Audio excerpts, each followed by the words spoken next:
Ah, não, mas a questão do Gabriel é que ele é um cara muito grande na internet. Ok, ele é um cara grande na internet, mas há outras figuras grandes na internet. Monark. O Não, Monark não. Figuras tá, fora entendi. Vamos desse falar o campo. PC Siqueira. Isso, figuras fora desse campo. Tem um monte. Tem canais grandes, tem muita coisa.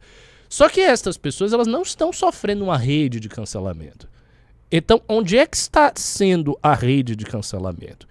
Está sendo num grupo específico, e eu não posso nem mais dizer que o Gabriel é um bolsonarista, porque ele se afastou mais, Sim. ou seja, num certo nicho de gente que está formando opinião aí de milhões de pessoas. E há o intuito de acabar com essas pessoas, de jogá-las na lona, de jogá-las no chão. Vamos fazer a lista, só pra quem tá assistindo entender a lista do ano. Vamos lá. Thiago Leifert, cara de centro-direita. Inclusive vai fazer um programa com o Rica Perrone, que é um cara direita. Pois é. Vamos lá.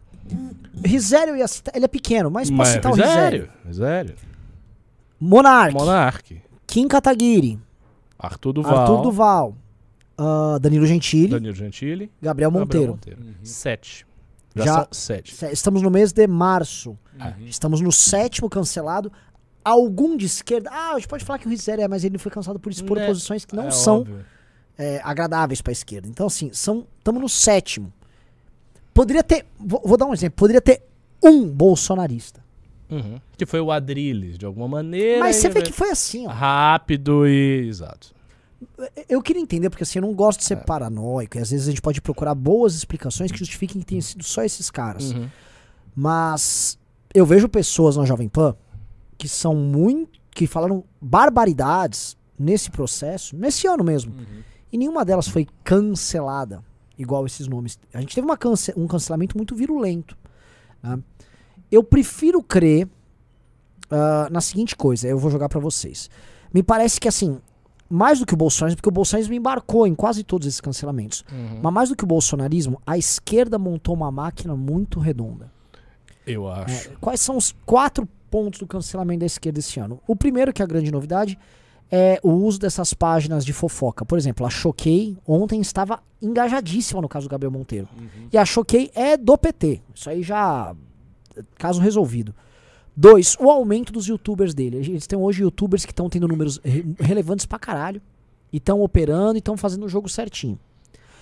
3, o fato deles terem conseguido montar uma rede que articula esses influenciadores, mesmo eles não sendo necessariamente lulistas. A gente tem vários desses caras que são mais puxados pro Ciro. Ou outros caras que estão, né, tipo o Jones Manuel, que estão querendo criar uma linha deles ali.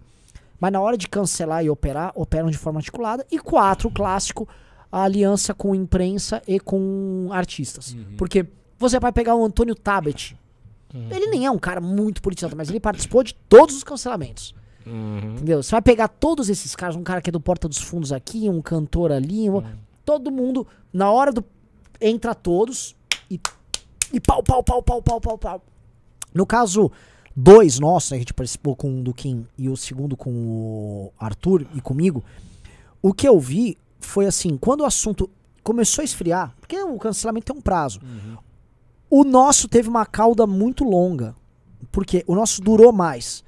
Porque como é uma instituição política, os caras, mesmo com a audiência tendo baixado, especialmente depois do 5º dia, eles foram emplacando matérias na imprensa pra tentar dar continuidade, ou seja, eles tentaram forçar a pauta, que é diferente de surfar no like. Eu poderia falar, não, isso faz parte do processo, surfar no like, mano, solta qualquer coisa do MBL, vamos atacar os caras que estão na audiência. Não, os caras viraram o fim de semana, exatamente uma semana depois do áudio do Arthur, eles viraram já não falando do Arthur, mas falando de mim, saiu uma matéria no Estadão, aí... evasão de divisas, segunda e terça-feira da outra semana. Ninguém mais queria saber do assunto. Mas a Globo ficou plá. O que me pareceu? Olha, os caras estão com uma espécie de um método e há no mínimo uma agenda.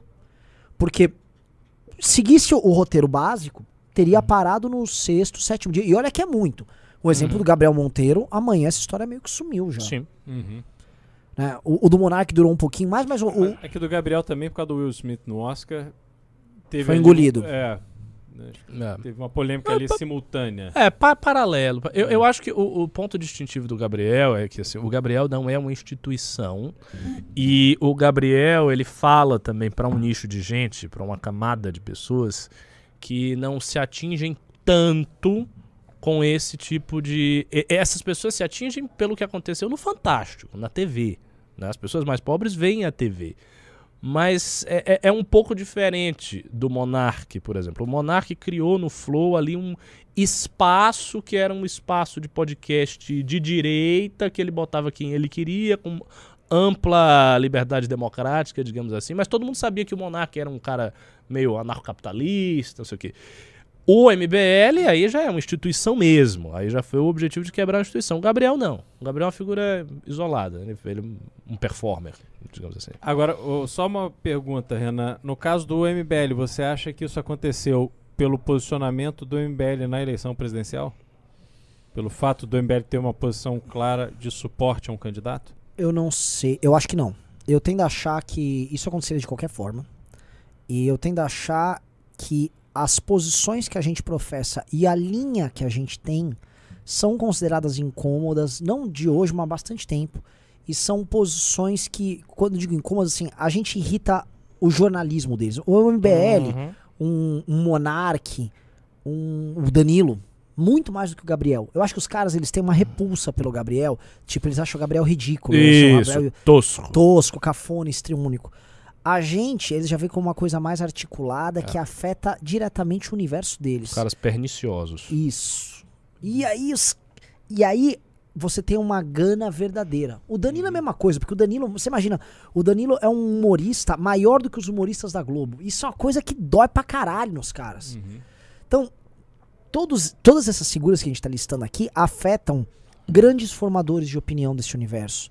E já são vistos como problema não de hoje, há bastante tempo. Então, a cobertura do Globo, ela é especialmente sórdida conosco e não de hoje. E não há possibilidade de diálogo ali. A gente já tentou chegar, não tem papo. Mesmo a gente tendo sido, que a gente poderia falar, não, mas no governo Bolsonaro eles vão dar bastante espaço, porque, porra, a gente tá batendo pra caralho. Não teve nada disso, não. Em 2020, quando teve aquela matéria dos 400 milhões, taca ali no Jornal Nacional, meteram no Jornal Nacional. Então, assim, a Globo, toda vez que pinta uma brecha, a Globo vem pro nocaute. Então, não sei, velho. Assim, eu tendo a achar que é isso que eu tô falando. Entendeu? Acho que é uma coisa mais... não é conjuntural. É uma coisa... Tem um pouco de briga por espaço, mas tem também... como é que eu posso dizer? A gente é um tipo de adversário diferente, que eu acho que motiva nesses caras mais raiva do que o bolsonarismo. Eu não sei explicar. Tenta explicar, Ricardo.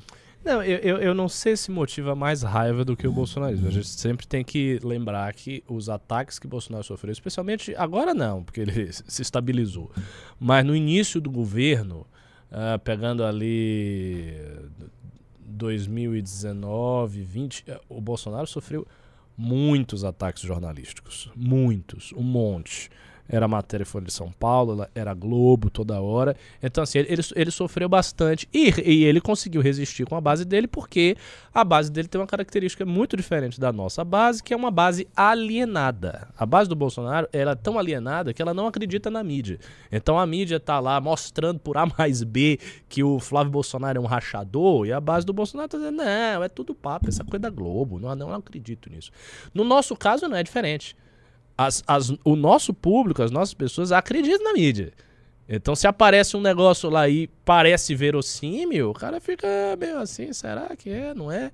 Então tem essa diferença, que nesse aspecto foi uma diferença positiva pro Bolsonaro. Ele fica meio que blindado porque existe um discurso, um metadiscurso em que toda a mídia é mentirosa e, portanto, não acreditem nisso.